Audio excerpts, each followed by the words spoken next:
My little itty-bitty bruiser buddies. United States heavyweight champion from Brazil. The world's heavyweight champion from the AWA, Nick Bockwinkel.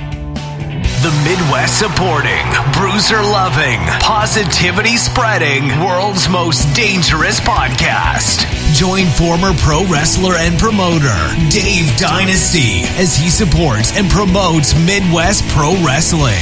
Keep on growing with the Midwest Express. This is the Dave Dynasty Show. And greetings and welcome to the Dave Dynasty Show. I am your host, Dave Dynasty. How is everyone doing?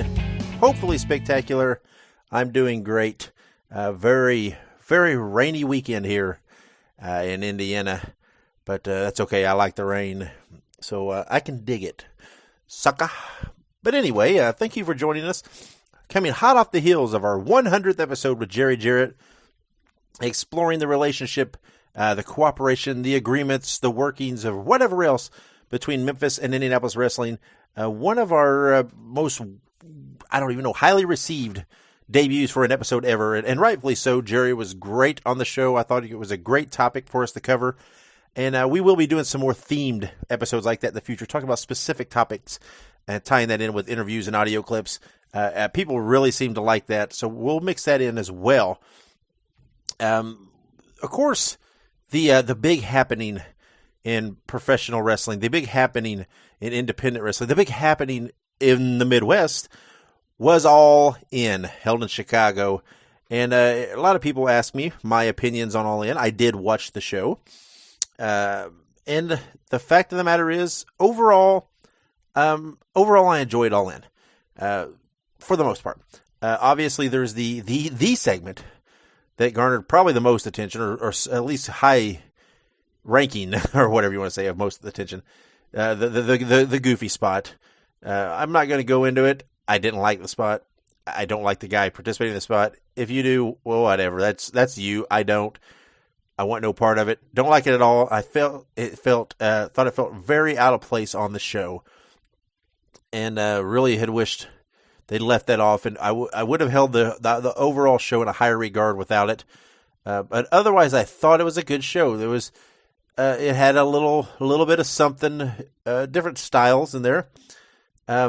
I thought the Cody Rhodes Nick Aldis, the NWA title match, was spectacular. It was my favorite match. I really felt that should have closed the show just because of the emotion in that moment. I thought that would have been a cool way to end. But of course, with the time restraints and a couple matches going over and having to cut it short in the end, it would have hurt it overall in the end. But so be it.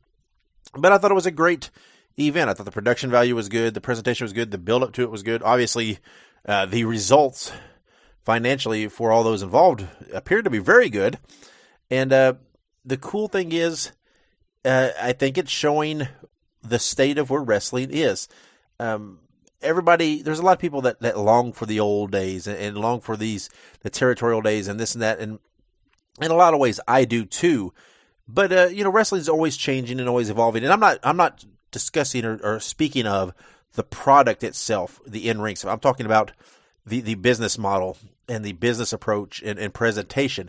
It's always evolving. And I think we're now in this very cool era where there's lots of groups out there that are drawing decently for this time period, for now, right? I mean, it's obviously not to the level it once was, but there's still, with the exception of like events like this, okay, I guess event like this, I guess there's never been an event like this, so it's on its own. But, there are some groups that are doing okay and drawing fairly well. There's lots of talent out there. And the coolest thing is this model now of with social media and streaming services and YouTube and Vimeo and Twitch, or is that what it's called, Twitch? I think so. I don't know. I'm old. Who cares? But anyway, with all these services out there, and then, of course, like we said, the social media platforms, it's so easy to promote your product, get your product out there worldwide to a huge audience. And in return, you're able to sell some video downloads and some iPay-per-views, even DVDs, and then, of course, shirts and things like that. And it's becoming a way for guys to make some money. I think you're more and more starting to see guys that are just professional wrestlers. and that are just doing that and able to support themselves. They're able to get out there and travel because of the online presence and the social media presence. Guys are able to market themselves, brand themselves if they do it properly, and are able to be a value, to be a draw. I use that term lightly because it's an odd term for nowadays, but to be an appealing factor in different areas even before they appear there, right? Lots of guys are going overseas. Lots of guys are going to different areas in the United States, and they're able to do this because of the online presence and the fact that the fans in those areas are still seeing them, are still familiar with them. So it helps to branch out, and lots of guys are doing it, and it's very, very cool. It still boggles my mind the amount of people and promotions that are underutilizing social media. It's such a powerful tool. I've been a huge proponent of social media for a while now, and it's such a way to grow your fan base, to grow your name, to grow your brand, and to really get out there. Even active wrestlers, former wrestlers, whatever else. It's so cool when guys pop up on social media and start being out there that are former wrestlers. It's just so cool to get them out there and see this resurgence and interest in them, whether they're in-ring competitors or just as far as appearances and merchandise and stuff like that. But to see them grasp hold of this social media age and really get their name back out there, it's so cool, and it's so easy to do. And if any of you out there, whether you're a talent, whether you're a wrestler, whether you're a former talent, whether you're a promotion, if you want a little guidance, a little assistance, contact me. I've got a lot of experience. I'll help you out. I enjoy doing that. I think I have a good mind for it. But it's very cool. And I hope everybody can utilize that. I hate when shows and promotions have a show.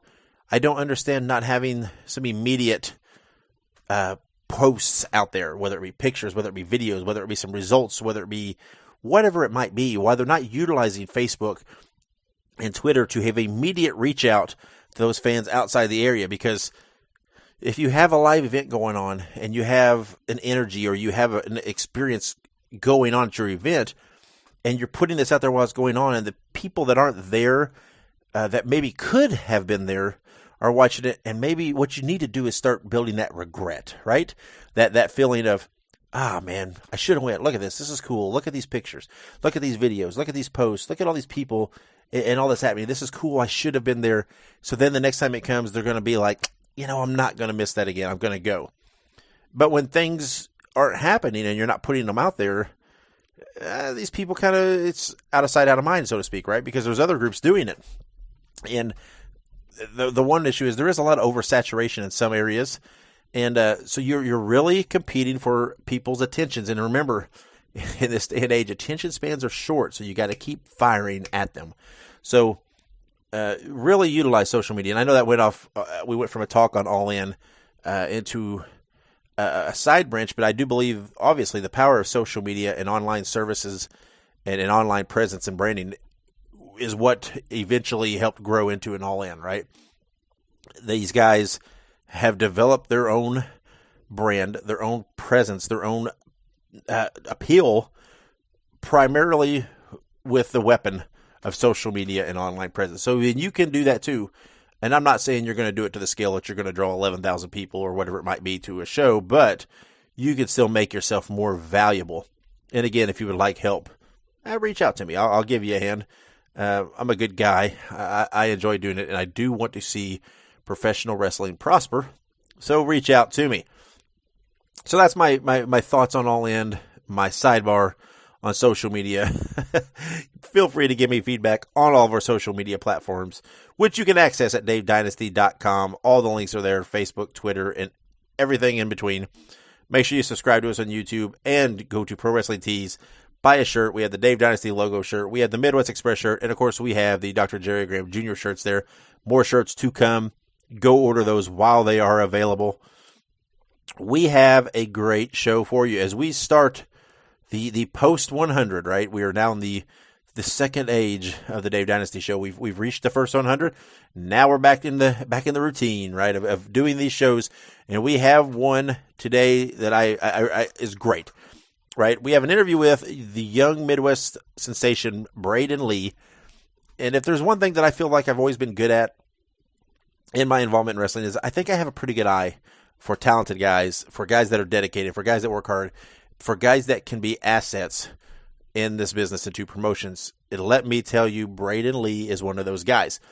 If you run shows, if you run a promotion, if you're looking for something, somebody new, somebody fresh, somebody that's maybe not been out there for so long, something to give you a little bit of a fresh approach in your area, Brayden Lee's your guy. Trust me, get on this bandwagon, book Brayden Lee, go see Brayden Lee, support Brayden Lee, so that you can say, I did that win, because this guy's going to explode. He works hard. He's got a lot of talent, a lot of upside, and his name's going to be in a lot more conversation in the future. So get on board now so that you can say you were then. Anyway, we have an interview with Brayden today. I talked to him, and then we have a Whatever Happened To with Shadow. Me and Shadow go way back, worked together back in my in-ring days. Worked against him, managed against him, did lots of things back when he was working in the Midwest. So we catch up with him. Special thanks to both those guys for coming on. We will take a quick break, and we will come back with the first of those interviews with Brayden Lee. So stick around. You've heard him here on the Dave Dynasty Show as a guest and as host of the monthly Graham's Gallery episodes. And now you can hear his stories. You can own a copy of Confessions of a Big-Time Wrestler, the audio book from Dr. Jerry Graham Jr., former multi-tag team champion in WWA and owner of Bruiser Bedlam. You can hear all of his encounters with the various wrestlers, places, and promotions he's worked as he tells about his colorful, long, and illustrious career. You can have your own copy for only $25, and that includes shipping and handling. It's very simple. Go on Facebook, look up Jerry Jaffe, Jaffe, send him a private message, and make arrangements to purchase a copy of Confessions of a Big-Time Wrestler now. You will not regret this purchase. We're joined with another fantastic guest today. We have... Oh, we're doing great. How are you doing, sir? Rocking and rolling, ready to go, man. I'm always rocking and rolling. All right, we'll just jump right into it. Right now out of Brownsburg, Indiana. Just moved here right for now. I just moved from the south side of Indianapolis because I just finished up school there. In Indianapolis, I studied political science while I was there. Very cool. I have to go with something else, but very cool. I respect that a lot. Perfect. Well, hey, moving forward, let's rewind a little bit. Where did you grow up at? I grew up in a it's 45-ish minutes west of Indianapolis, rural community. That was pretty much it. It was weird because I didn't really take to that lifestyle so much for pretty much my whole childhood. So, no, right on. Small towns. That's it's kind of a weird. I would say, because I grew up in a small town too, and it's really hard to take to that kind of small town because, you don't really have anything to do. Exactly. Everybody was always, they were getting together to go hunting or go fishing, that type of stuff. That just wasn't really me. So it was definitely really tough outside of school because, like, when you're in school, you're all together with your buddies and you can get together and, do stuff in PE or doing stuff like sport related, but outside you got a lot of people who want to do more rural activity type things, and a lot of that stuff just wasn't for me. So it could definitely be challenging at times for sure. No, absolutely. And actually, kind of growing off what you just said, sports obviously is a huge deal when you're growing up. What kind of sports did you play? When I was younger, I did a little bit of everything, actually. I tried my hand at basketball, baseball, soccer. That was when I was, really young. As I got a little older, I focused mostly on football and wrestling. I played football for as long as I can remember. Started wrestling in about 6th grade. And by the time I got to high school, I kind of realized that wrestling was going to be my avenue per se to get into college. That was going to be how I was going to be able to afford to go to college. So I ended up dropping football after my freshman year. Right. So I could focus on wrestling. Yeah. No, absolutely. Up with sports, I feel like that's always like a good outlet to eventually wrestling, like in terms of professional wrestling, because you kind of get some of those skill sets of the endurance and whatnot. But in terms of wrestling, did you watch wrestling as a kid, like professional wrestling?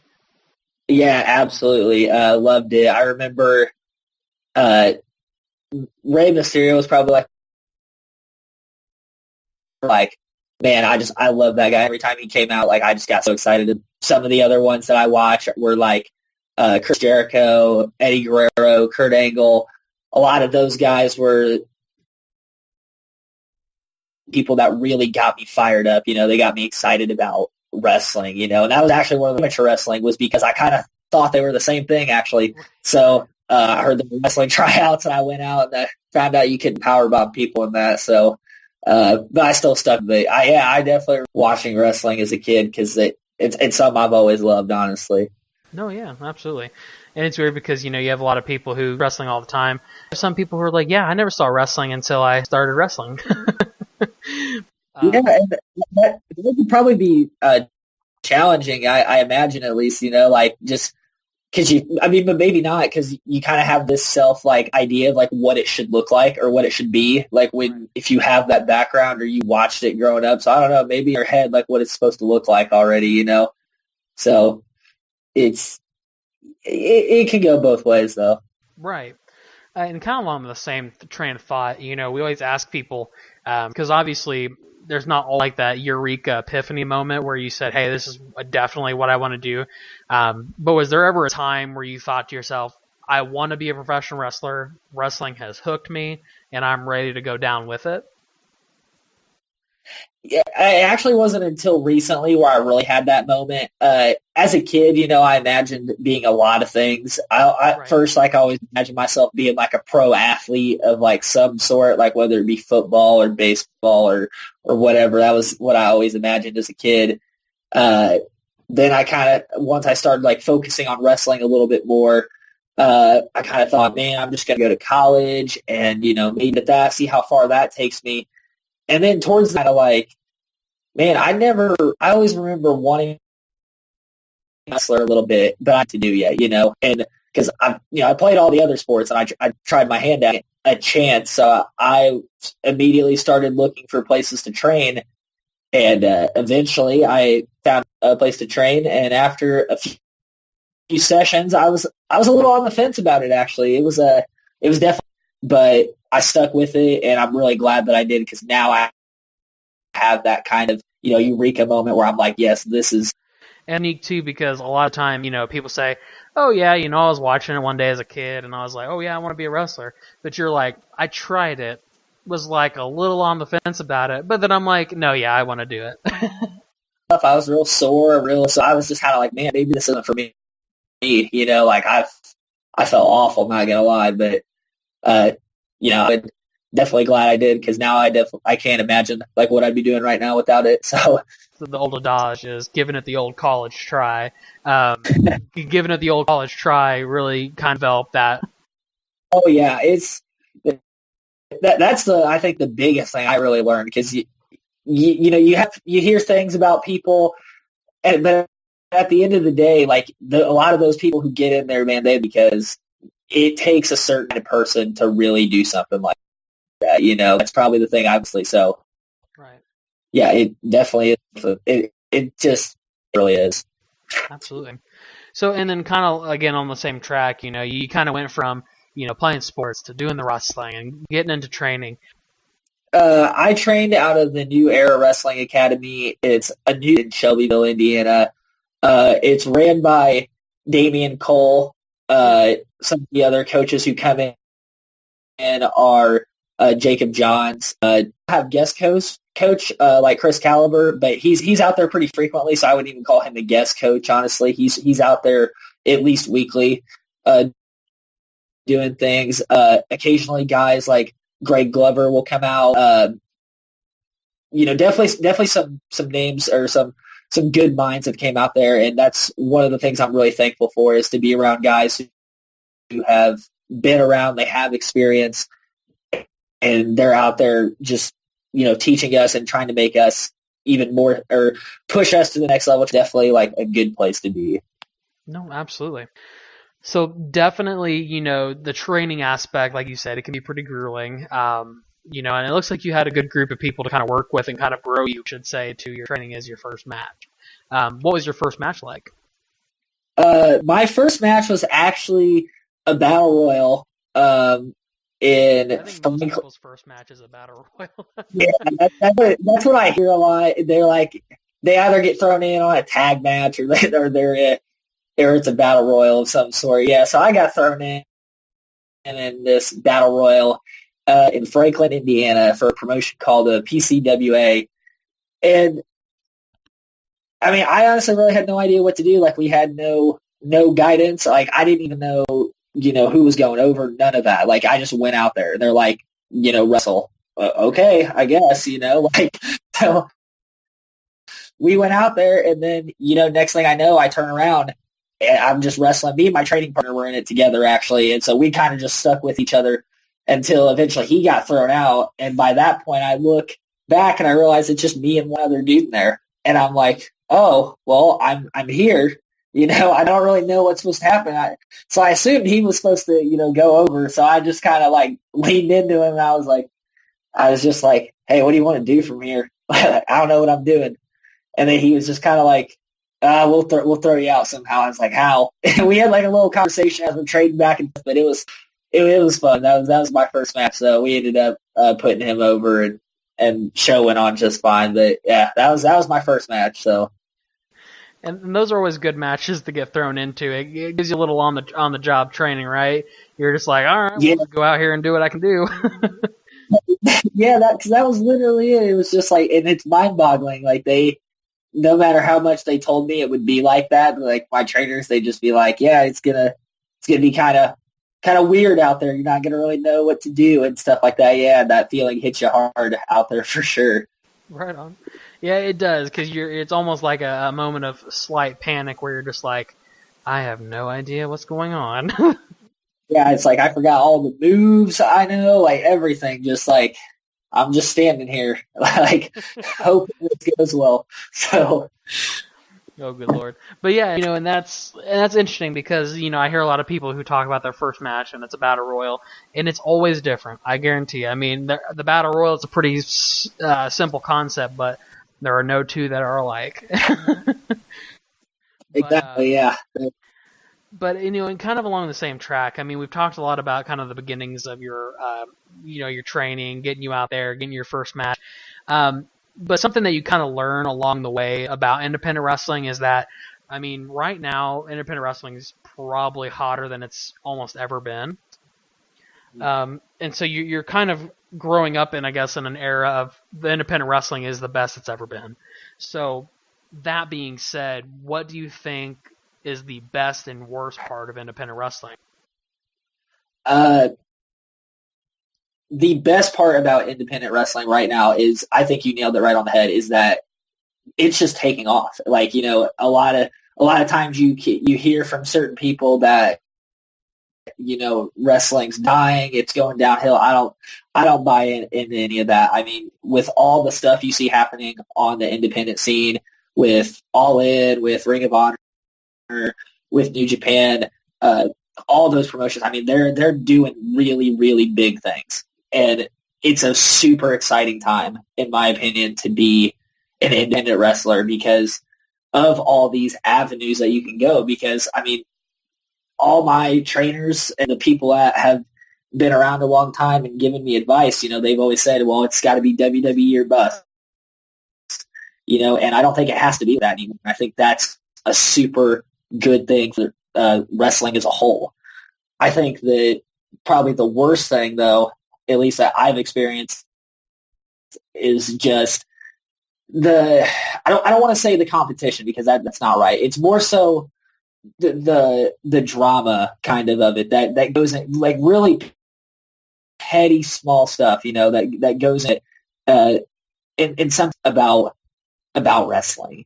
I'd say those are probably the worst things about the independent scene. Just I don't really have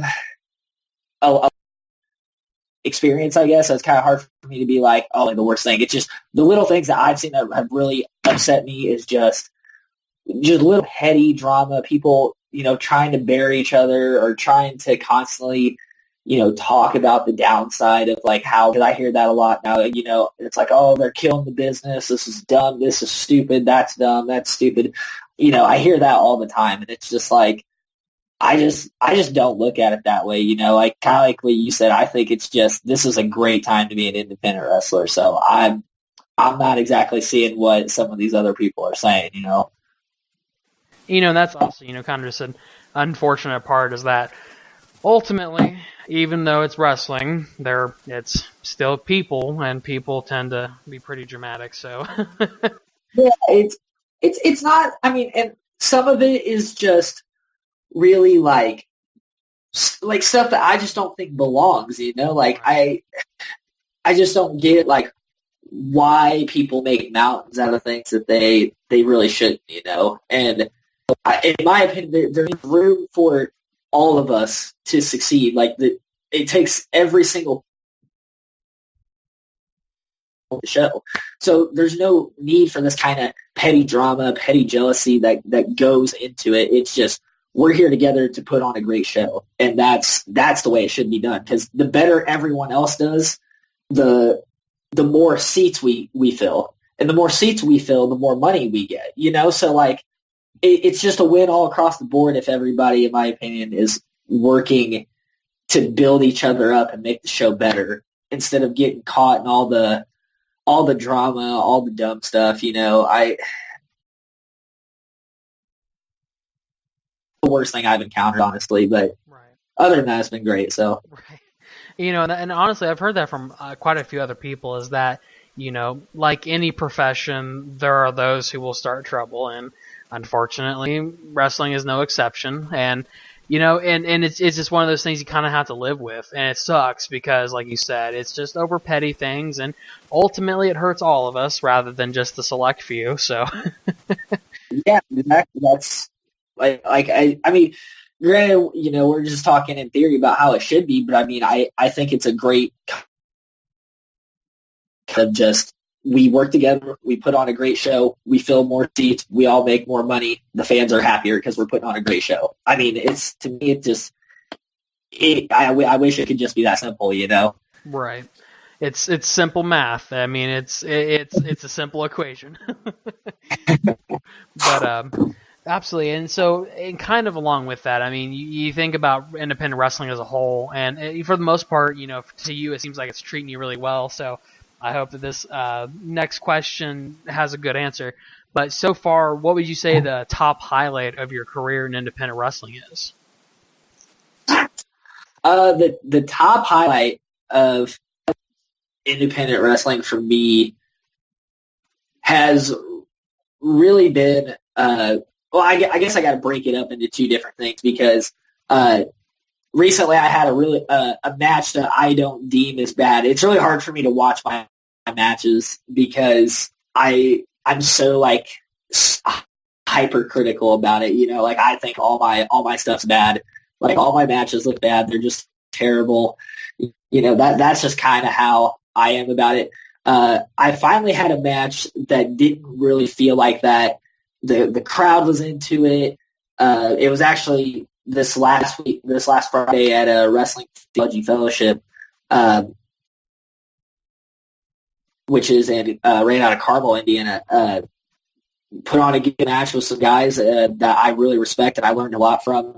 And like I said, the crowd was into it. We did some good stuff. That was probably a good moment for me just because I was actually coming off a really bad match that I had. Like, I mean, I'm talking, multiple botches, got lost. Like, I mean, it was a rough outing for sure. And that kind of hurt my confidence. But Right. This match really just shot me right back up. And I said, we can still get better. Like there's still time. Like we can't let one match be like the defining moment, like there's going to be plenty of them. So no need to really hang my head on that one.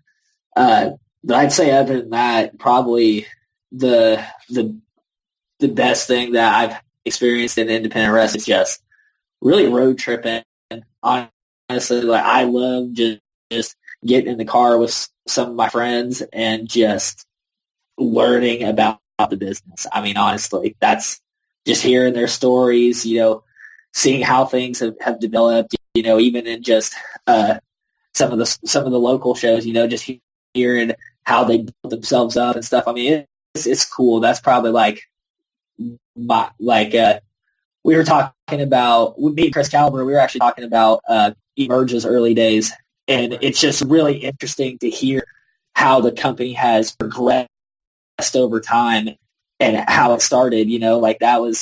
That was a really, really cool story to me. So it's just stuff like that really gets me like super excited, just hearing stuff like that, making memories, No, absolutely. And actually that kind of correlates with the next thing I wanted to ask you, because of course a lot of people say one of the best parts about, well, I guess I should say one of the best and worst parts about wrestling is traveling. Do you have any funny road stories that you can tell us? Yeah, I do have one. It's not super funny because, I haven't been out a lot, but this one was kind of weird, kind of sketchy for a while. So, we were on our way back from Detroit. I was riding with Jonathan Wolf and Sean Kemp, IFHY, and we were just kind of talking. It was late at night, after the show. We're heading straight from Detroit back to Indy, and we were just driving along, and I looked in the rear view mirror, and I noticed this car was kind of like following me. And not only was he like following me, because I mean, obviously we're like on the interstate, so like it's fine that he's going to follow me or whatever, but he was like mimicking my every move. Like if I would lane change, he would kind of like do the same thing. And if I would even just signal something, like I just turn on my turn signal like I was going to get in the next lane, but I didn't, he would do the exact same thing. And I was kind of like, man, like this is kind of weird. I let it go on for about 15 minutes before I said something. And I finally told them, I said, man, I think this guy's like, he's like copying us or something. And they were like, what? No way. And so this went on. I'm not even kidding you. This went on for 2 hours. For 2 hours, this guy followed us and mimicked our every move, every single one of them. Like if I would start driving in the middle of the lanes, he would do the exact same thing.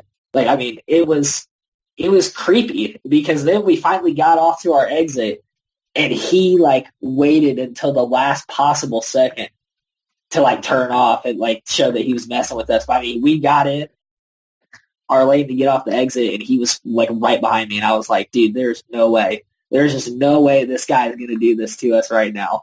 Like, then he got off and it turned out to be fine. But I mean, that was one of the, it was weird just because of how long it went on. Like, I mean, the guy's dedication and commitment to making this happen was like absolutely unreal. Like that's like kind of what I strive for in life, honestly. Right.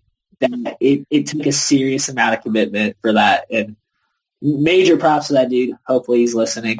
But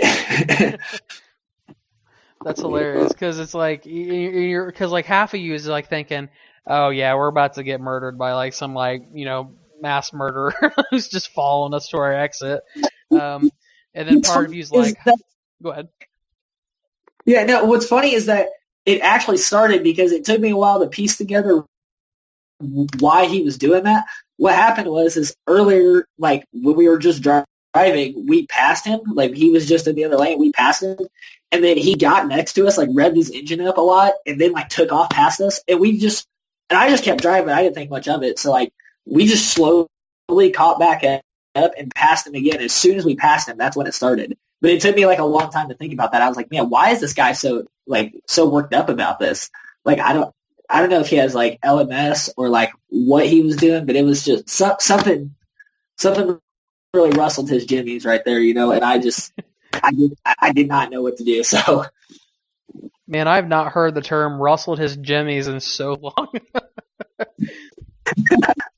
Throwback for you. It is like that's like throwback to like early 2000s like meme culture right there. Rustled his jimmies. Oh my lord. Anyways, I'm gonna start using that now just randomly, and everyone's gonna be like, "We're bringing it back." We're bringing it back. Yeah, that's got to be on the next T-shirt design. Wrestling the Jimmies. Right. So Brayden Lee, wrestling Jimmies. Yeah, you can change it a little bit. Be like wrestling Jimmies. That'd be. They'd probably think you're making an R-Truth shirt. So. Right. I'm selling merch for him. So. Probably.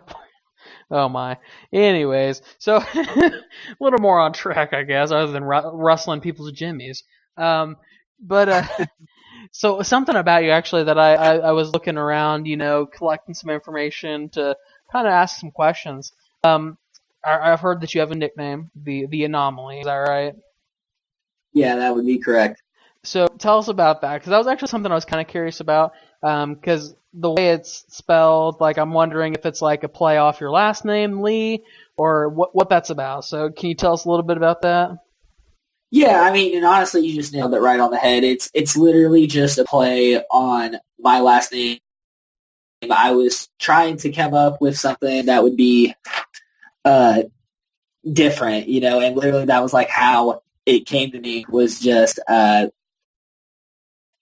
what is an anomaly. It's something that is different from its expected group. It's something that stands out from the rest of the group. You can't factor it in because it has so many different elements to it, perhaps. Like one of the examples I always use to people is like citing the United States as a country for research for gun control, because it's really hard, because the United States, proportionally with its citizens, owns way more guns, like per percentage of citizens, than it does like any other country. Like other countries just simply don't have comparisons. You know what I mean? Right. So that's kind of like the same kind of deal with the Anomaly. Is just it's kind of in its own category compared to others, because there's something about it that is so different from the others that you just can't compare it. So. Right. So I mean, and that's perfect, because standing out and being uncomparable in the wrestling world is pretty important. Yeah, it is. Because that's probably the thing that I struggle at the most, and so I might have been a little presumptuous with the name, but we're gonna make it work, or at least that's the goal. Right. It was something, like I said, it was something I came up with, and I said, man, this would be a good idea. Now I gotta find what that is, what that looks like. So. You know what they say, fake it till you make it. Exactly, yeah. No, I kid. But no, and actually that's also something I want to say, the Anomaly, is I think that's like a good word. It does kind of imply that you're unique, that you're your own thing, there's no comparison. And something that I've found from, talking to different people, or from kind of like doing my research, I guess you could say, is that, you've become pretty well known for your work ethic. So I guess that is sort of an anomaly, because unfortunately, and I can't remember who said this, but anybody can be a wrestler nowadays. To be a good wrestler really takes some skill. Because you can go to school, you can become a wrestler, and it takes a few weeks, right? But to be a good wrestler, it requires a lot more than that. And work ethic is one of those. So tell us what drives you to continue to work hard and learn more about the art. There's a lot of different, I guess, answers to that. At least for me, there's a lot of different ways I think about it. One of it is, or part of it, I should say, is just personal for me. Like I want to be as good as I possibly can be. If I'm going to put in time and effort and maim my body and just put all kinds of put it all out there, basically. I want to be the best I can possibly be. I don't want to, put 50% in. I don't want to be one of those people who just, I just do it just to do it. Like if you're going to put time and effort into something, I think you need to consciously be doing things to make yourself the best you can possibly be. Unless your whole goal is literally just to go out there and have fun. If that is your goal, then that's cool. But the longer I've been around wrestling, the more matches I've had, the more I've gone to training, the more I've learned, the more I've realized realized that this is something I want to do, like, as my job, as my career, so I guess the other side of it is literally just the passion for it, like, I want to be the best I can be, yeah, but it's because I really just love this thing. I loved it as a kid growing up. Like I said, always have watched it. Now I'm out here doing it, and I'm having fun, making friends, getting experience, learning a lot, not just about the business, but I mean, about myself, about the outside world a little bit. It's just something that I definitely want to stay around. I want to learn more and be better. So I guess those two things alone are like probably the main things that drive me, is just being the best I can be for me, just because that's just how I view things. You should put your heart and actually wrestling and all the things that come with it, and just trying to put a product for the fans, because wrestling is such an awesome thing. And it was just having some bad times in my life, and I'm sure it was there for a lot of other people too, and I want it to continue to be there, so why not put out the best possible thing we can, Right. That's just the way I look at it. No, absolutely. And, that will probably take you pretty far. I mean, you think about it, work ethic and having that drive to continue to learn, innovate, and to provide a product for other people to, to love and enjoy. Like you said, people grow up with wrestling. That's something that they've always had, irregardless of everything else. So being able to provide that product, that kind of thing to somebody else is probably going to be the most rewarding thing that you can do. So absolutely, yeah, it's a fantastic answer, and I couldn't have asked for a better one. But now to kind of like switch gears a little bit, because obviously we've been talking a lot about you as a wrestler, you as in the ring and doing the things that you do in ring. But something that maybe a lot of people don't hear about is the more human side of it. Like who is Brayden Lee? So what's one thing most people don't know about you? Is there anything like a unique thing that you do outside of wrestling? What you're like away from the ring? Yeah, admittedly, a lot of my time does go into wrestling, so it's very hard for me to put, I guess, resources into other things. Right. Doesn't mean I don't have a lot of interest, though. I'd say the one thing a lot of people don't really know about me, unless they are like really good friends with me, is that I work with special ed kids as at Brownsburg High School. I'm basically like a life skills coach for them. I try to help them interact more in the workforce, basically. I try to get these kids ready to get jobs and be more included into society, because obviously they've had different starts, but ultimately they're going to be thrown out into the same world that we are, and the goal is to get them as prepared as possible for that, So that's my job. But I mean, I've really enjoyed it so far. I mean, the kids I work with are great, and it's honestly been such a humbling experience to really be around, like I said, people who have different starts, different skill set, different experiences, and just interact with them and try to help them grow, No, absolutely.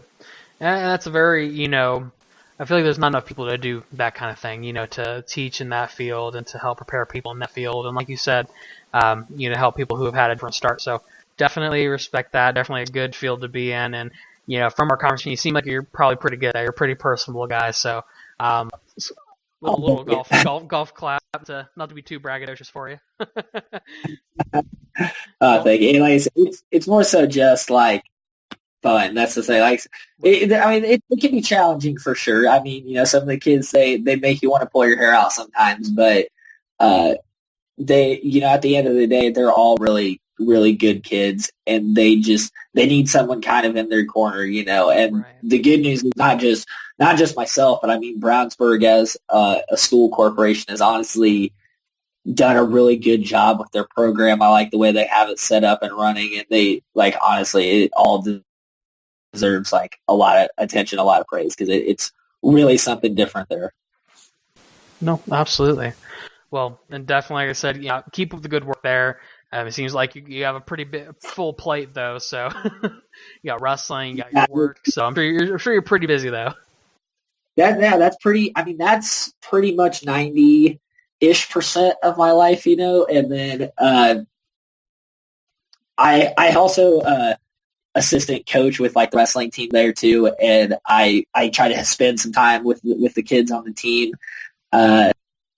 And that is something that I wish I could put a little more time into, but at the same time, there's only so much time in a day. So I got to kind of pick and choose, and so I help out there when I can, but mostly it's just most of the time it's just wrestling in my job. I mean, that's kind of what I put my resources into, and that's pretty. And well, I should say also we just moved in. Me and my girlfriend just got our place, and so any time I can get with her, I try to do my best, because she's really wonderful, really supportive of everything I do, especially with wrestling, being gone on weekends and traveling all the time. She's really done a good job and held down the fort per se. So she also deserves a little golf clap, as well. So, because she's been nothing but amazing. So right, absolutely. And as I've found in a lot of my interviews with people who wrestle, is it's very helpful to have a supportive significant other to kind of egg you on a little bit, right? Yeah, for sure. It's because I mean there are times where it's hard. I mean, like I had that really bad match I told you about, and that was hard. My confidence was down. I definitely struggled that night, and but she came back the next day, and she was just like, okay, where are we going this weekend? Like acting like it didn't happen. I said, man, that's what I need to do. Like, she's already forgot that it happened.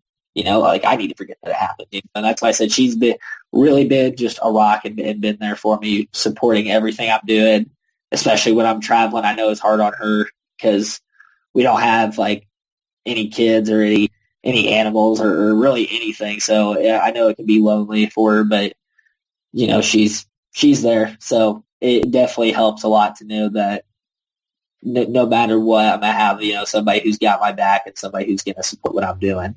Right, absolutely. Like I said, it's important.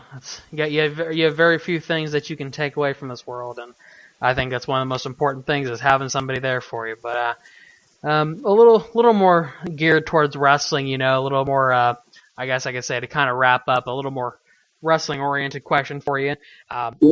What are your goals for the rest of 2018? I mean, like I said, you have a pretty full plate. You have a lot that you do. So what do you want to do before the end of 2018? And it's coming quicker than we know. Yeah, it is. Right now, I got a couple of big seminars lined up. Can't really say what yet, but I got a couple things lined up. Traveling out of state, gonna try to learn a lot out there. Hopefully, get some feedback from guys who have been at the level where I want to be. Because I mean, I guess the main goal for the end of 2018 is to not. I guess I can't put like an actual statistic or anything on it. Just that, because I get in that mode a lot where it's like, man, I'm not doing this and other guys are doing that. I'm not doing this and other guys are doing that.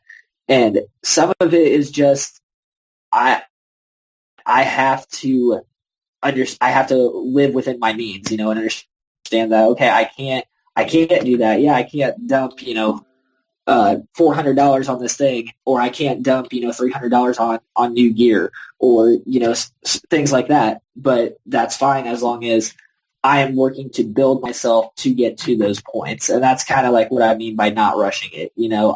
I need to take it one step at a time. And so the next big step for me is getting bookings, every single week, 3 days a week. I mean, that's kind of what my goal is right now is I want to get Friday, Saturday, Sunday, every single week booked up, So I guess that if I had to put I said like a statistic, but if I had to put like an actual like hard goal you can measure, I mean, I guess that would be it because that's the next step for me is getting booked like that, every single week. Right, absolutely. And that's a good goal to have, staying busy and getting all that, experience in. And like you said, you're going to be going out of state, learning more and more and more, and then continuing to get more and more bookings. I mean, that's all you can do, You got to put your head down and keep going, right? Yeah, that's pretty much the way I look at it is that's how you're going to get better is being out there and being with guys who have done it. So that's ultimately what I look for is just want to be in there with guys who are going to, teach me and really try to make things make sense for me and help me understand things. And at the same time, get the actual experience of getting another match under your belt, getting the feel of things, learning what certain things feel like, there's a lot of like intricacies, I guess, in there, but that's pretty much it is just experience and getting out there, Absolutely. And kind of guess one last question for you, just to kind of, maybe give you get a little more information on you. What kind of social media do you have? Do you have any social media that fans out there can follow you on and keep up with you on where you're going and what you're doing next? Yeah, absolutely. My Facebook page would be at facebook.com/Brayden X Lee. My Twitter is at Brayden X Lee, and my Instagram is also at Brayden X Lee. And I'm on all three of those. Try to post every single day, but on those pages, that's where you'll find dates that I have, booking information. That's where you'll find pictures, videos, info about merchandise. Occasionally I'll do fun stuff, like caption this picture, stuff like that. Just a better outlet for me to communicate with fans and get their feedback on things. Yeah, absolutely. So, I think we've learned a lot about Brayden tonight. I think we've gotten all the information we need. So you guys know what to do next. Check him out on all those social medias, the Facebook, the Twitter, the Instagram. You have all the tools to stalk him, so do what you will with that information. No, I'm kidding. But ultimately, thank you very much for Brayden for coming on here, talking to us, and just kind of giving us a little insight into the world that you live and, about your wrestler. It's very much appreciated. We love hearing about it. Yeah, no, thank you for having me on. It's really been an honor to be a part of this show, and pleasure working with you, and honestly, just really, really grateful for the opportunity. So thank you.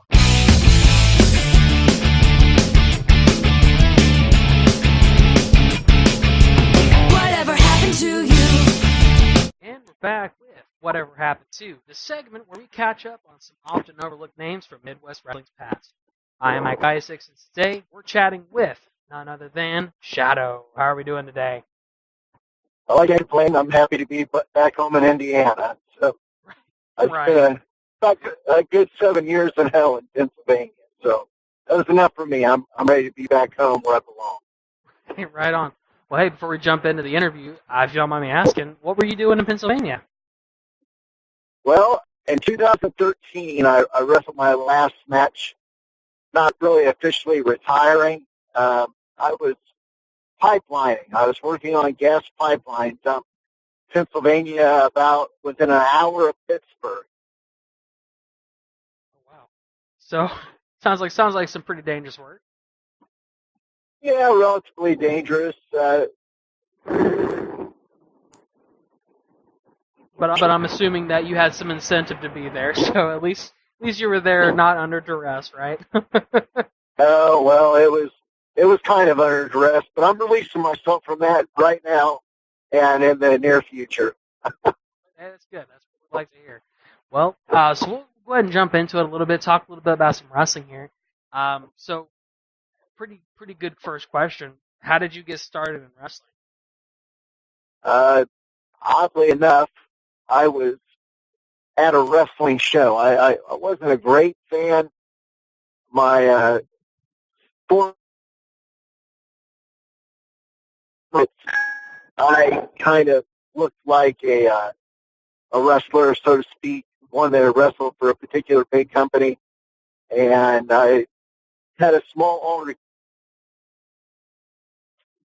with a big-time name that had, I guess had drug and alcohol issues. And because of mistaken identity, I ended up with an offer I couldn't fulfill because of an injury. So I ran another gentleman, and they talked me into going down to Les Thatcher's main event pro wrestling school in Cincinnati. And I trained for a while with Les Thatcher, and I was actually going to move to Cincinnati. He thought I had some kind of promise, but until you show that you're entirely having some kind of promise, Les doesn't really regard you as. So I was down there for a while. I had a member that grew ill, and I ended up meeting a gentleman that was like family to me, and he's no longer with me, a.k.a. Demolition Sledge or the Bounty Hunter. He was trained by Silver Kowalski. So I started training with him, and I guess now I've ran my mouth long enough to go ahead with any of your questions. You're good. No, hey, that's exactly what we wanted to hear. We wanted to know where you came from. So, obviously, you trained. It's like you trained for a little while. You had some pretty good people to work with, it seems like. Where did you end up working? What were some of the places that you frequented, and who all did you work for? I actually frequented all over the United States, any promotion that would take me. I started out originally, I had a business partner that was trained by Roger Ruffin. That was a childhood friend, and we kind of broke into business and intertwined again, and international pro wrestling started. And we were wrestlers/promoters. We worked for HPW, HWA.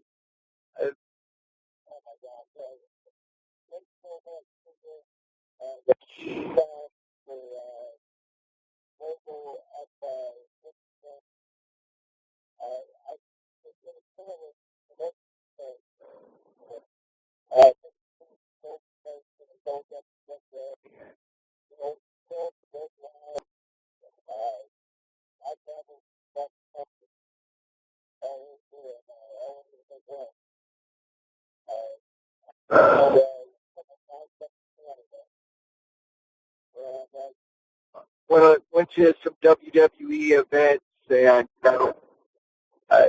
I think a handful of dark matches and one piece on TV that I saw. And, you always think that you're going to make it. Everybody has that dream of making it, but you got choices in your life. And I was having a family and 4 children that were born. It became harder to do what I wanted to do. My career really ended,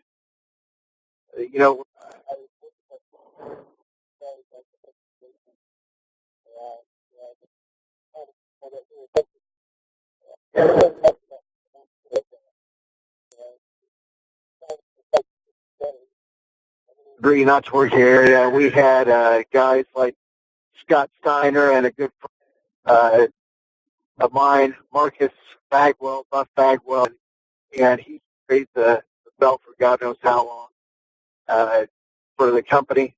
And I also worked with Jim Duggan, tagged with him a handful of times, did legend shows.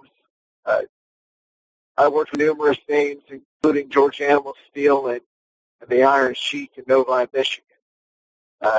Worked for Soul City and ECW Connection out in Philadelphia.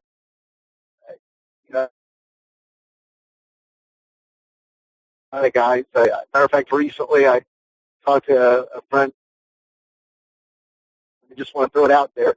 Chase Stevens from the Naturals, who used to be a team in Impact Wrestling, has signed a TV deal. I'm not sure of the name of the company yet, but they're going to be running on WGN Chicago.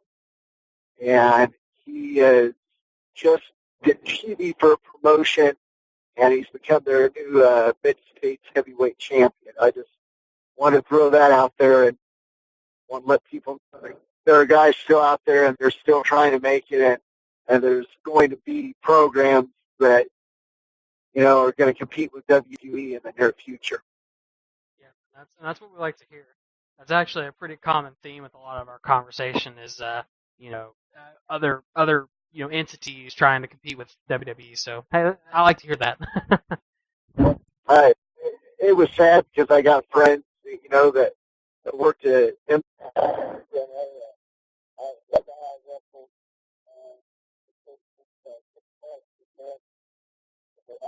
For them. And I like to see Impact make a comeback.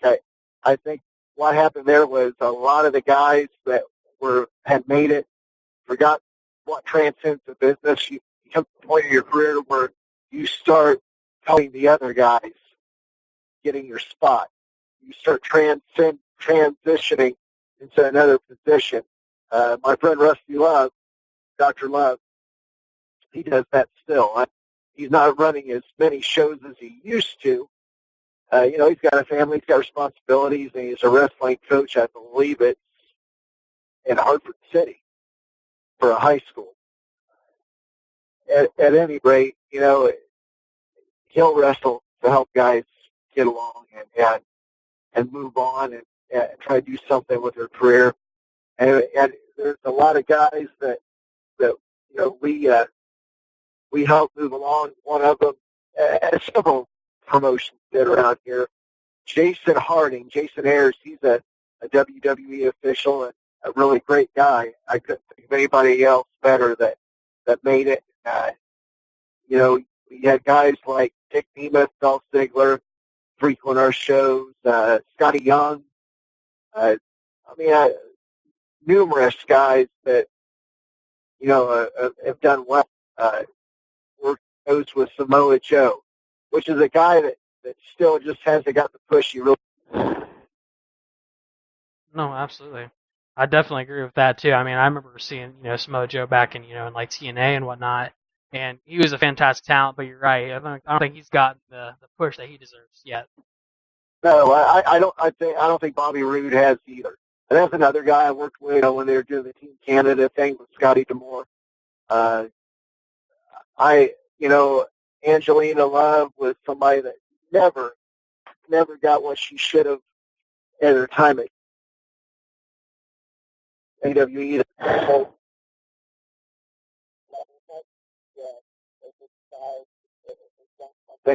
But there's a lot of guys coming up out of independence right now, and I haven't been in touch with wrestling as much as I used to, but there's familiar guys that are getting developmental contracts down in Florida, and I'm happy to see it for them. It's a hard business. It's not near as fun as what it used to be. No, absolutely. Well, definitely say it to be that, kind of as we were talking there, you're telling us different people that you work with, different places you work with. You have a pretty long resume, I would say, of experiences in the wrestling industry. But kind of to go along with that, obviously when I introduced you as Shadow. And that was actually something I was kind of curious about with your experience in the wrestling industry is how the Shadow gimmick came to be and how that was integrated into your wrestling. Actually, it started out as a joke. Okay. Again, I was compared to a wrestler in Cincinnati, and one of the veteran guys jokingly said to Mr. Thatcher, he goes, well, look, he's another replica, another look-alike. And I said, I get from in that person's shadow then. And they laughed, and they thought that was pretty funny, and that's kind of where it came from. And there's an old radio show about the Shadow, and I didn't even know what it was. It was like my grandparents' childhood. And so anyhow, that's how it came about. And then the character developed a little bit. I was supposed to start out a heel, but, I didn't get over as a heel very well. I guess it's part of my character, at that time that I just wasn't, I hadn't moved along enough in my career and been experienced enough to work the heel side of things. And basically that's where it came from. And moving on from there, it stuck. I was going to change my stage name at certain times. And, like, if you go to work for WWE, they don't give a spit who you are. Basically, they've got a lot of costumes in the back. You're going to be whoever they say you. And what with the freedom is, and you can be whomever you want to be unless you're under a contract. But you never sell yourself out. There's guys in the business that never sold out. There's one that paid for never selling out when he finally did. Yeah, he's past his prime, but to show up in WWE and at WrestleMania, you lose your first match is kind of ridiculous. But getting back to the point, my character, it started out really with a joke, and it moved on from there. It just stuck. And most of the time I was the baby face of my career. And then towards the end, I worked, I guess, dirty baby face. I worked heel. And then, I changed me back in. I think that my last match in Indiana was, I think it was in Lafayette. And Road Dogg. I think it was one of their last appearances before Road Dogg, and eventually Kip, they both became road agents. Triple H, he took care of them. And they should have been taken care of. They were the guy that, some of the guys in the era that made it happen. On the show with them, and a kid named Jared Bird, I don't call him a kid, he's a grown man. This was his, Mikey Vegas. And I wrestled with a lot of guys that had worked. He's like Demolition Sledge. I worked with the great Dr. Jerry Graham Jr. Allowed to be in the company of Les Thatcher, Jim Myers, George Steele, God rest his soul. I tagged with him on occasion. Up in Mishawaka, by South Bend, independent wrestling has to be. He certainly did. Brian Costello.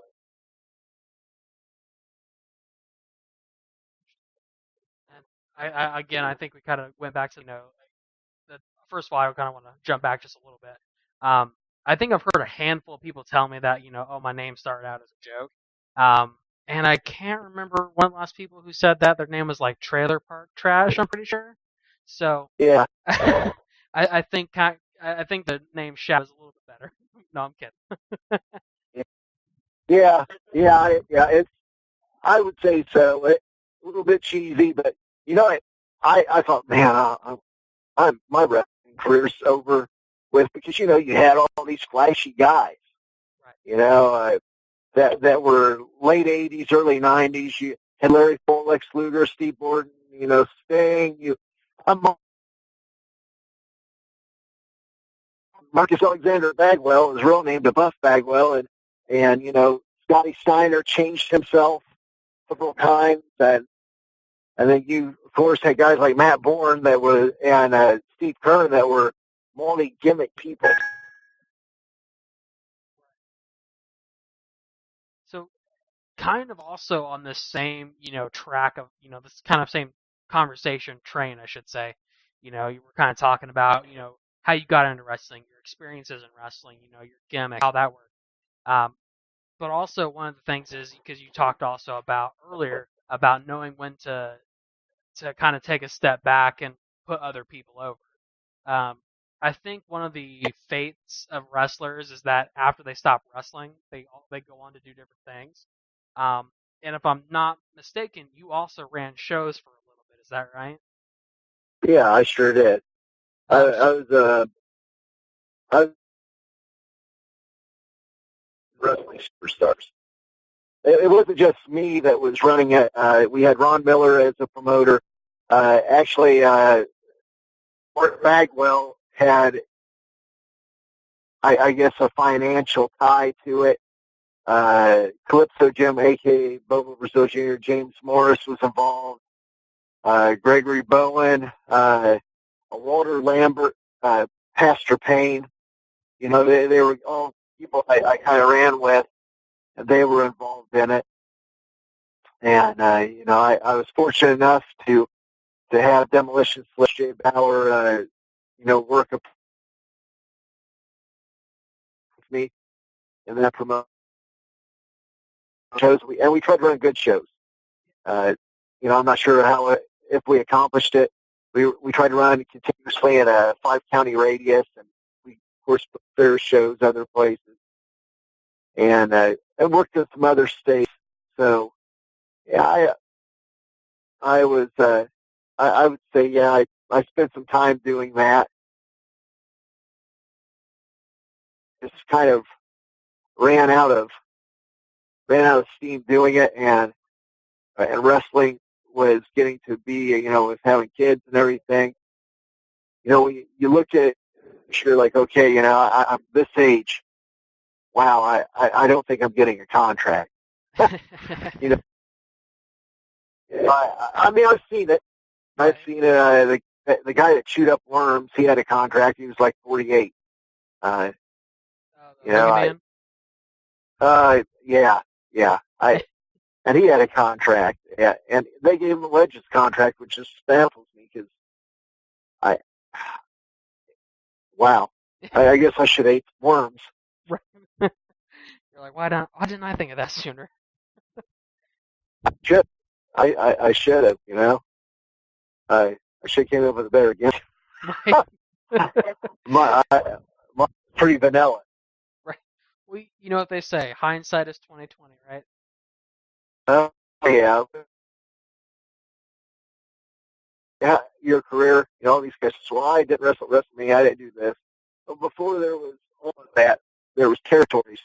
And in those territories, you had Dick the Bruiser and Wilbur Snyder that had this area and the surroundings connected to it. From 1962 until his death, he was kind of running shows. But WWE or WWF and Ted Turner, they had already kind of just by that time. And as a child, I enjoyed the territorial better than anything. And they would sign guys for programs, and it was great, you know. And that's actually something we talk about a lot, you know, being more of a based in the past, I guess you could say, as a podcast, we oftentimes kind of reflect back and we think about the territory days. Obviously, I wasn't around for the territory days, so I lived vicariously through other people who were around during the territory days, but a lot of people say that it was... Go ahead. You got to actually wrestle. Right. When I was a little kid, he was starting to manage by then, but he did tag matches. And he actually started out with Dick the Bruiser. And so, at any rate, at the Memorial Building at the Delaware County Fairgrounds, they would do like one TV taping a month. And I would, you know, I went a couple times. I was probably 4 years old. And I'd watch Spike Huber and the Golden Lion, Tim, which I ended up working for him. And numerous guys that were really good. And toward the end, even Jay Bauer, Demolition Sledge, after he got done with Kowalski, he worked for Dick a little bit. Bobo Brazil Jr. or Jim Moore Got to see Bobo Brazil. I mean, yeah, they were solid wrestling shows, and it wasn't it is sports entertainment yet at all. I mean, they then fronted it out and destroyed everything. Unfortunately, yes. It was. I feel like he destroyed it. And right now, pro wrestling is struggling because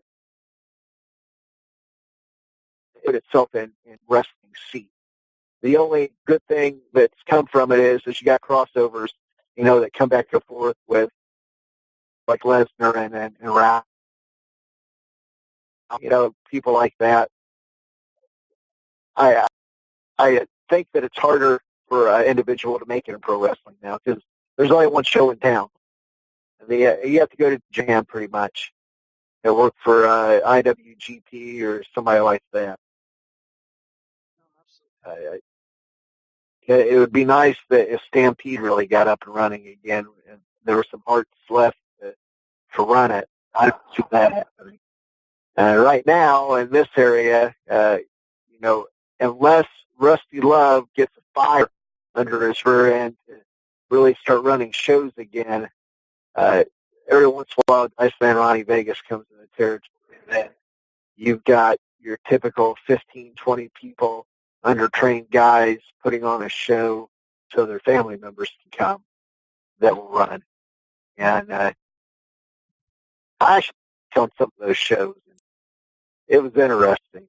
One of my last shows like that, the odd thing was I moved to Pennsylvania. I was getting booked by some other companies, and this guy was running in Connellsville, Pennsylvania. He had me and he had Goldust. He put flyers up, didn't do any radio, didn't really push it. And he said, you think you could sell tickets while I was working on the pipeline? So the last thing to show up and him serving alcohol, but he did. And it was a double main event. I was in a singles match. And, of course, I got double teamed at the end. And Dustin Reynolds, he came out. And we had a tag team main event with guys that were claiming they were trained. And Dustin showed them that they weren't. And it was an interesting night. Hey, how often do you get guys thanking you for suplexing you on the floor and beating you with a chair? A rare occasion. So, not often do they thank you for inflicting pain on them, right? Yeah. Oh, man. Yep. So, I mean, and I think that just kind of, I guess, a real quick reflection on the conversation so far. We've kind of had a weird progression of, we started off with, like, the wrestling and then ended up with, you never really know when to thank somebody for beating you up. No. Yeah. But also something that I also kind of wanted to ask, again, it's the same train of thought here, kind of as we wind down. We mentioned hindsight is 20/20, and looking back on your career, you've done quite a bit. What is it that you miss most about wrestling? Little kids wanting autographs. I mean, I miss a wrestling good match and the fans actually being happy. I know it sounds kind of corny. It was more than I would tell the big time names that forgot what they got in it, that you lost your way. The end of this, if it's all the money, yeah, let's make a living. But I had never ever. I had guys I traveled with. They would get mad because like Casey Dyer and Casey Thunder, we would stop and we sign the autographs no matter what. And Rusty was that way, even though he was a heel. You have kids that after Stone Cold Steve Austin that like heels. So anyhow, yeah, that's what I miss. I miss the fans, but I would not come back unless I was what they remember me being. A lot of guys go too long and too far and come back too many times. Sylvester Stallone superhuman for me to come back. And my wrestling would have to be crisp, and I would have to, really be into it again and at my advancing age, I could do that. I wouldn't say I'd have Undertaker moments because I can't even put myself in the same class with somebody that was that talented. But I would like to have one more match in me, but it takes total dedication. And even if it's an independent show of 20 people, I disappoint the fans or disappoint myself. So it's one of those where you don't want to come back half cocked. You want to come back full force if you were to come back. Oh yeah, I would have to be super. Right. No. Yeah, you wouldn't want it to be some half-baked idea, which, like you said, sometimes people do. And they ran it by me, and I've declined. A person I think before, we talked about it, and I said, he said, well, you could have your like once a year Undertaker kind of deal. And I said, I exactly what I told you, I've had better than I ever was before. And not that I have self-esteem issues or anything like that. Yeah, you never think that you're good enough. You always strive to be better and perform better, faster, stronger, smarter, whatever it may be. So, anyhow, that's really that. Well, and kind of, I guess, like my final hurrah for you here. We've obviously talked a lot about, everything from what you're up to currently to, what you miss about wrestling. Obviously, in the age of social media, a lot of people have it, but do you have social media that you let fans follow you on to keep up with you these days? I just now got a Facebook, and it's just under my shoot name, and it's got a wrestling picture on it, so people recognize me that I was friends with in the business. And the rest of the people are family members, and I get friended by people I don't know, and if I think that they're fans and they're okay, I accept it. So, and then, like you said, if he recognizes you, thinks you're a fan, then good. Not too bad. I'm kidding. Yeah. But hey, first of all, I just want to thank you for coming on here today and just telling us everything. Really, I mean, we talked about a lot tonight in the last 30 minutes. So, thank you for that. First of all, it's been an honor and a pleasure. But it's been a lot of fun. I definitely thank you for taking the time out of your day to talk to us. I know you're probably pretty busy. Yeah, it's a busy life. I still have 3 sons at home, and this was going to become a grandfather. So, anyhow, October. Wow. And so, we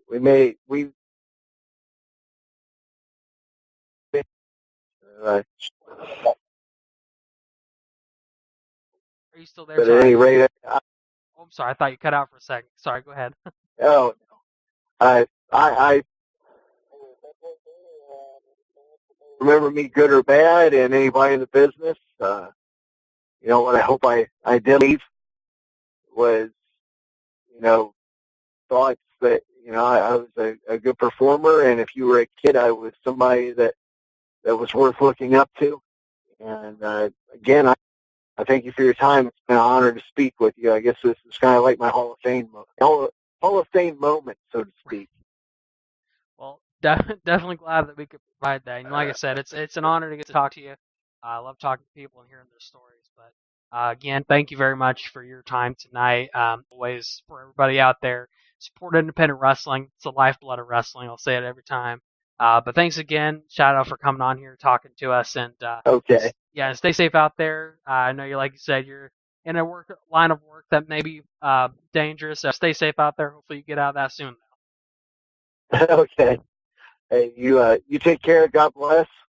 And remember, there's somebody that's greater that lived and died for you. And I guess that's my parting words is any time in life that you think you're in a struggle, you just remember who struggled for you and died for you and gave their life. And welcome back to the Dave Dynasty Show. Very, very, very special thank you to Brayden Lee and Shadow for being on the show today and catching up with us and letting us hear some of their stories. Hopefully you enjoyed those. I always do. These guys, all these guys are great. There's a lot of talent out there, right? There's a lot of personality. There's a lot of stories and experiences to be told, and I'm always glad to have these guys on. A newcomer like Brayden Lee, to hear where he's come from so far and where he's wanting to go, and to kind of hear that beginning chapter of his career. And then a guy like Shadow, where you catch up and he tells, looking back on his novel in wrestling, or his story in wrestling. It's always cool to have the range like that. Next week, we were planning to have Graham's Gallery. I have not got to record with the good Dr. Jerry Graham Jr. yet. We will be recording soon, but next week we'll probably switch gears. We'll probably bump Jerry one week and then go with a very special episode with Joseph Schwartz and a Whatever Happened To with Easy Cruz. Let me just say it'll be one of the two, right? It'll either be a Graham's Gallery, where Dr. Jerry Graham Jr. talks about Dr. Jerry Graham Sr., or it will be the episode with Joseph Schwartz and Easy Cruz. Watch the social media. We'll tell you later in the week. But it's going to be one of those two in the next 2 weeks. I'm not sure of the order yet. A little suspense, a surprise for you all to keep you on your toes. Thank you for joining us today. Make sure, like we said, to visit DaveDynasty.com. Follow us on Facebook. Follow us on Twitter. Subscribe to us on YouTube. Follow us on Instagram. You can always make a donation through PayPal at The Dave Dynasty, PayPalMe.TheDaveDynasty, or at Patreon/TheDaveDynasty. We do appreciate your financial support. It helps to keep the show going and help keep it free.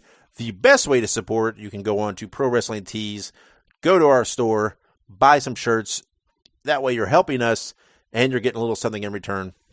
If you're going to shop at Amazon.com or HighSpots.com, go to DaveDynasty.com, click on those links and shop. There's no additional charge to you, but through our affiliate programs, we get a little money back, and it does help us.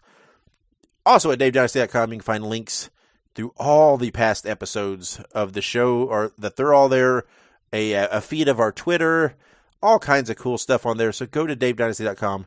Make sure, please, tell your friends. Share all of our posts, share the episodes, help us spread the Midwest Express, help us grow our audience.